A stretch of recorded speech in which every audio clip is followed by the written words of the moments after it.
Buenos días, hoy vamos a resolver ejercicios de la EBAU del bloque de probabilidad y estadística. En concreto, vamos a trabajar la convocatoria de Castilla y León 2019 que tuvo lugar en junio. Comenzamos. Y el primer ejercicio de este bloque dice lo siguiente. Las autoridades sanitarias están estudiando los efectos del tabaco en la salud. El tiempo que tarda un fumador en dejar definitivamente de fumar se ajusta a una distribución normal de media 5 meses y desviación típica 2 meses. Con esta información, apartado A, calcula la probabilidad de que un fumador tarde más de 4 meses en dejar definitivamente de fumar. Lo primero que tenemos que hacer siempre es identificar con qué contenidos del currículo se corresponde este problema. En este caso se va a relacionar con problemas de distribución normal. ¿Y por qué lo sé? Pues porque este tipo de ejercicios dejan ya por escrito en su enunciado que se va a tratar de una distribución normal, así que son muy fáciles de identificar. A partir de aquí, comencemos a resolverlo. Y lo primero de todo es definir la variable que vamos a utilizar. En este caso se me ocurre utilizar la variable x, que para nosotros va a ser el número de meses que tarda un fumador en dejar definitivamente de fumar. Y el propio enunciado nos dice que esta variable x va a seguir una distribución normal de media 5 y desviación típica 2. A partir de aquí, el apartado A lo que nos pide es la probabilidad de que un fumador tarde más de 4 meses en dejar de fumar, o lo que es lo mismo, la probabilidad de que x sea mayor que 4. Y aquí viene el paso que os digo siempre. No sabemos trabajar con distribuciones normales, cualesquiera, en el examen. Solo sabemos trabajar con la distribución normal 0, 1, porque en el examen nos aportan su tabla correspondiente para que trabajemos con ella. Por tanto, vamos a tener que trabajar una variable normal 5, 2 en una variable normal 0, 1. Eso, en matemáticas, se llama tipificar la variable. Así que vamos a tipificarla. ¿Y cómo se hace eso? Bueno, pues a lo que tenemos le vamos a restar la media y lo vamos a dividir entre la desviación típica. Repito, a lo que tenemos le vamos a restar la media y lo vamos a dividir entre la desviación típica. Si realizamos estos cálculos, esto es igual a la probabilidad de que z sea mayor que menos 0,5. En este punto me vais a decir, Diego, ¿por qué antes lo llamabas x y ahora z? Bueno, pues porque la x era una variable que sigue una distribución normal 5, 2. Si ahora la hemos transformado en una variable que sigue una distribución normal 0, 1, pues la tenemos que cambiar el nombre. Y los matemáticos, siempre que trabajamos con la distribución normal 0, 1, solemos utilizar la letra z. Una vez hecho este paso, tendremos que buscar en nuestra tabla de la distribución normal 0, 1 la probabilidad de que z sea mayor que menos 0,5. Pero ocurre una cosa, la tabla que nos ofrecen en el examen solo nos da las probabilidades de que z sea menor que y un número situado entre 0 y 3,69. En nuestro caso tenemos mayor que y un número negativo. Por tanto, vamos a tener que utilizar algunas de estas igualdades que se dan en una distribución normal para reescribirlo y así poder encontrar la probabilidad que estemos buscando en nuestra tabla. En nuestro caso, si buscamos la fórmula que nos hable de mayor que y un número negativo, se va a corresponder con esta tercera fórmula. Así que vamos a sustituir lo que tenemos por lo que nos dice la igualdad. Esto será igual a la probabilidad de que z sea menor que y 0,5. Ahora ya sí podemos buscar este número 0,5 en la tabla de la distribución normal 0, 1. Ya sabéis, en las filas vamos a buscar las unidades y las décimas, en este caso 0,5, y en las columnas vamos a buscar las centésimas, que en este caso no tenemos centésimas, 0 centésimas. Así que la probabilidad buscada es 0,6915. Bien, pues llevémoslo a nuestro resultado, 0,6915. Esta será la probabilidad que estábamos buscando. El apartado B decía lo siguiente. Si se toman 50 fumadores, calcula la probabilidad de que el tiempo medio que tardan los 50 fumadores en dejar definitivamente de fumar sea inferior a 6 meses. Ojo, ya no se trata de un ejercicio de una distribución normal cualquiera, sino que me están pidiendo el tiempo medio. Y por tanto vamos a tener que trabajar con la distribución de la media muestral, para lo cual os he dejado aquí a la derecha la fórmula correspondiente para encontrar dicha distribución normal. Y en nuestro caso, el tamaño de la muestra va a ser de 50 fumadores, es decir, la n minúscula va a ser igual a 50. Muy bien, pues calculemos dicha distribución normal.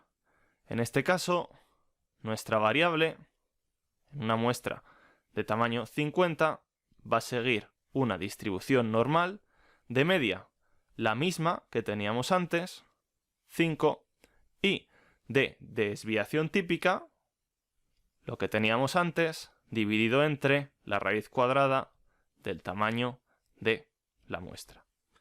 Una vez hecho esto, su solución sigue los mismos pasos que en el apartado anterior. Comenzamos. Lo que me está pidiendo el ejercicio es que calcule la probabilidad de que deje definitivamente de fumar en un tiempo inferior a 6 meses, es decir, que nuestra variable sea menor que 6. Y como hemos dicho siempre, no sabemos trabajar con una distribución normal cualquiera, solo con la distribución normal 0,1, que para eso nos dan la tabla de esta distribución en el examen, así que tenemos que transformarla, tenemos que tipificar la variable. Tipificar la variable. ¿Y cómo se hace esto? Bueno, pues ya lo hemos dicho. A lo que ya teníamos le vamos a restar la media y lo vamos a dividir entre la desviación típica. Repito, a lo que ya teníamos le vamos a restar la media y lo vamos a dividir entre la desviación típica. Si hacemos estos cálculos, esto es igual a la probabilidad de que z sea menor que 3,54. Muy bien, pues busquemos este número 3,54 en nuestra tabla de la distribución normal 0,1. Ya sabéis, las filas me dan las unidades y las décimas, por tanto voy a buscar 3,5. Las columnas nos dan las centésimas, 4, así que la probabilidad que estamos buscando es 0,9998. Pues lo llevamos a nuestros cálculos y esta probabilidad será 0,9998. Esta será la solución del apartado B de nuestro ejercicio. El segundo ejercicio de estadística y probabilidad que cayó en este examen dice lo siguiente. La ficha técnica del estudio social Influencers en redes sociales indica que se ha encuestado a 1096 individuos de 16 a 55 años de edad residentes en España. La muestra se ha tomado de manera estratificada con un muestreo aleatorio simple en cada estrato. El error de estimación de la proporción de individuos que se declaran seguidores de influencers es de más o menos el 3%, con un nivel de confianza del 95,5%. Para esta ficha técnica, identifica los siguientes elementos: población, diseño muestral, tamaño de la muestra y parámetro estimado. Este tipo de ejercicios son muy sencillos porque toda la información que necesitamos se encuentra en el enunciado. Así que vamos a verlo. Lo primero que me piden es la población. Y la población que vamos a estudiar en este estudio, valga la redundancia, es las personas de 16 a 55 años residentes en España. Si os fijáis, esto nos lo dicen en la segunda línea. Individuos de 16 a 55 años de edad residentes en España. Lo segundo que me piden es el diseño muestral. ¿Cómo va a ser nuestro estudio? ¿Cómo se va a realizar? Y va a ser un muestreo estratificado con muestreo aleatorio simple en cada estrato. Esto nos lo dicen también en la segunda y tercera línea, fijaos. La muestra se ha tomado de manera estratificada con muestreo aleatorio simple en cada estrato. Lo tercero que me pide el ejercicio es el tamaño muestral. ¿Cuál va a ser el tamaño de nuestra muestra? Muy sencillo. Vamos a estudiar a 1096 individuos. Nos lo dice también en la segunda línea. N va a ser igual a 1096. Y por último, ¿qué es lo que vamos a estudiar? ¿Cuál va a ser el parámetro estimado? Bueno, pues el parámetro estimado va a ser la proporción de individuos que se declaran seguidores de influencers. Esto nos lo dice la cuarta línea. El error de estimación de la proporción de individuos que se declaran seguidores de influencers. Con esto habríamos dado respuesta a todo aquello que me pide el enunciado, pero bueno, siempre lo podríais completar hablando de cuál va a ser el error o del nivel de confianza que va a tener el estudio. En el modelo B de este examen, el primer ejercicio de estadística y probabilidad decía lo siguiente. El 15% de los paquetes repartidos por una empresa de transporte llegan defectuosos. Entre los paquetes que llegan defectuosos, un 9% llega fuera de plazo, mientras que entre los no defectuosos, solo un 2% llega fuera de plazo. Se elige un paquete al azar repartido por una empresa. Apartado A. Calcular la probabilidad de que el paquete elegido llegue fuera de plazo. Una vez leído el enunciado, nos vamos a dar cuenta de que vamos a ir teniendo que tomar una serie de decisiones una tras otra, o de elecciones. Primero ver si el paquete llega defectuoso o no, y luego plantearnos si llega fuera de plazo o no. Por tanto, este va a ser un ejercicio típico que se resuelve con un diagrama de árbol. ¿Cómo se resuelven estos ejercicios? Bueno, pues lo primero es definir la nomenclatura que vamos a utilizar para escribirlo de una manera mucho más rápida. En este caso se me ha ocurrido utilizar la D para el suceso que el paquete sea defectuoso y lo contrario de D, pues que no sea defectuoso. Y por otro lado, pues utilizar la letra F para el suceso en el que el paquete llegue fuera de plazo y lo contrario de F, pues que no llegue fuera de plazo. Y una vez hecho esto, dibujamos todo aquello que nos dice el enunciado en un diagrama de árbol. Muy sencillo. Lo primero que nos vamos a plantear, ya he dicho, es que el paquete llegue defectuoso o no. Y después de esto, en una segunda decisión, vamos a ver si llega fuera de plazo o no llega fuera de plazo. Ahora bien, ¿qué probabilidad tiene cada uno de estos sucesos? Bueno, pues vamos a ir leyendo frase a frase el enunciado y lo veremos. El 15% de los paquetes llegan defectuosos. Muy bien, pues la probabilidad de ser defectuoso será del 15% o lo que es lo mismo 0,15. Y por tanto, su suceso contrario tendrá una probabilidad de 0,85. Continuamos leyendo. Entre los paquetes defectuosos, un 9% llega fuera de plazo. Muy bien, pues entre los paquetes defectuosos, un 9% llega fuera de plazo. Y por tanto, su suceso contrario tendrá una probabilidad de 0,91. Mientras que entre los no defectuosos, solo un 2% llega fuera de plazo. Muy bien, pues entre los no defectuosos habrá una probabilidad de 0,02 de que llegue fuera de plazo y por tanto su suceso contrario tendrá una probabilidad de 0,98. De esta manera tan sencilla hemos resumido en un simple diagrama de árbol todo aquello que nos decía el enunciado. Y ahora ya sí, pasamos a resolver el ejercicio. Apartado A. Calcula la probabilidad de que el paquete elegido llegue fuera de plazo. ¿En cuál de estos sucesos el paquete ha llegado fuera de plazo? Bueno, pues muy sencillo. En este y en este. O dicho de otra forma, la probabilidad que nos están pidiendo será la suma de esta rama de nuestro árbol más esta rama de nuestro árbol. Y cuando tengamos que sumar varias ramas de un diagrama de árbol, tenemos que utilizar un resultado matemático que se llama el teorema de la probabilidad total. Así que dejémoslo escrito. Por el teorema de la probabilidad total, y lo único que tenemos que hacer es ir recorriendo las ramas una a una. La probabilidad de que el paquete llega fuera de plazo será igual a.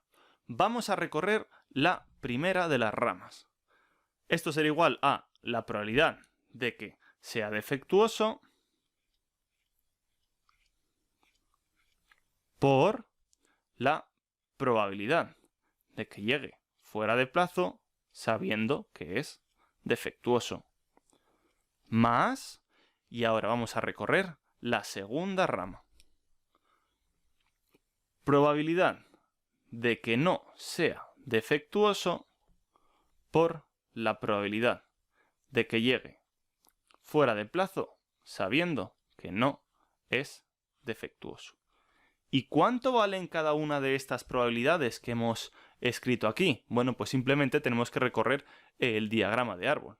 Esto será igual a 0,15 por 0,09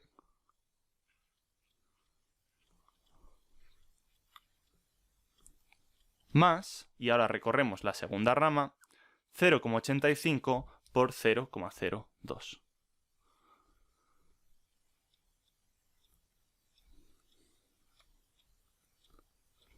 Y si realizamos estos cálculos, la probabilidad que estamos buscando es igual a 0,0305, o lo que es lo mismo, una probabilidad del 3,05%.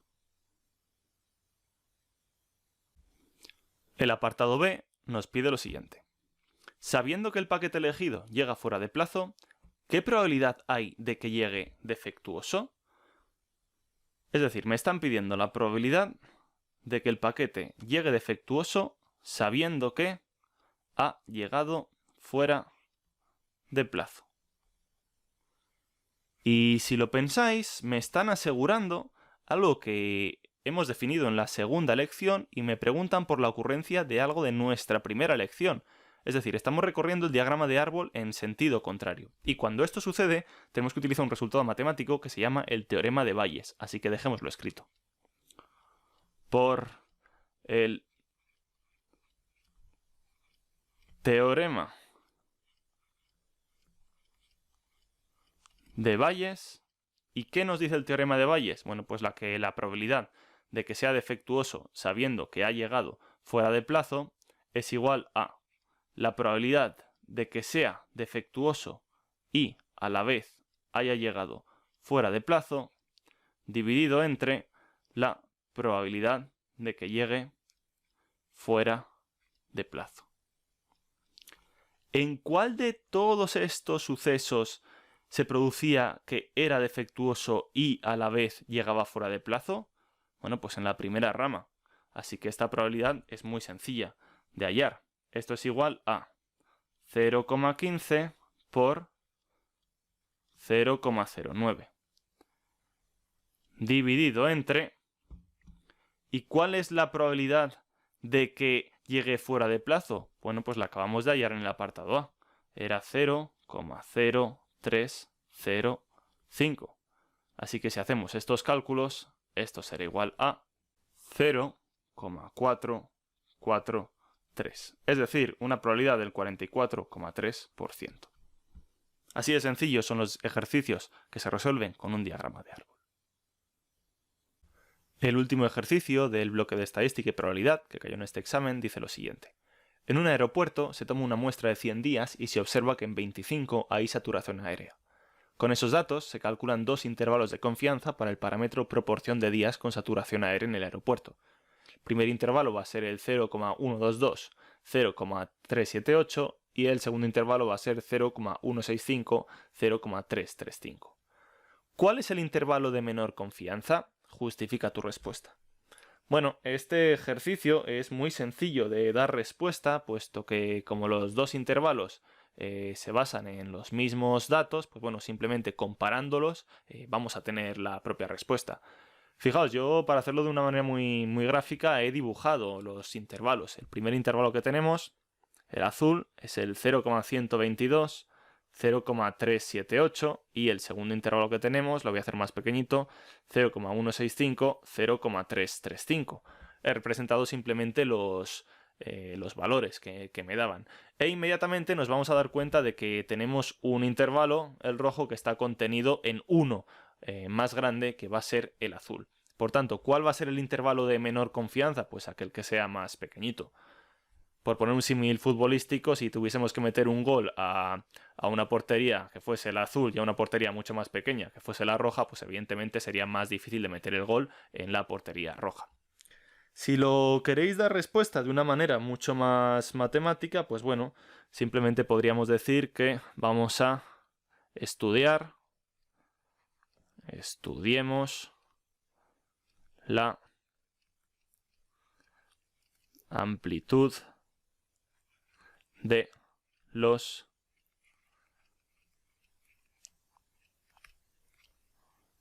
intervalos. El primer intervalo es 0,378 y a su valor más grande le voy a restar el valor más pequeño, 0,122. De esta forma hallaremos la amplitud del intervalo, que en nuestro caso va a ser 0,256.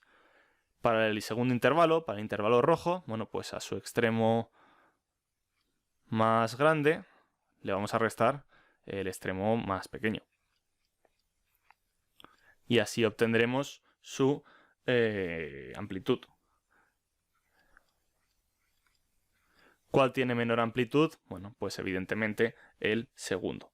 Entonces, a la respuesta ¿cuál es el intervalo de menor confianza? Pues diremos que el intervalo de menor confianza es el segundo, 0,165, 0,335. Esta será la respuesta de una manera muy sencilla y visual a nuestro ejercicio.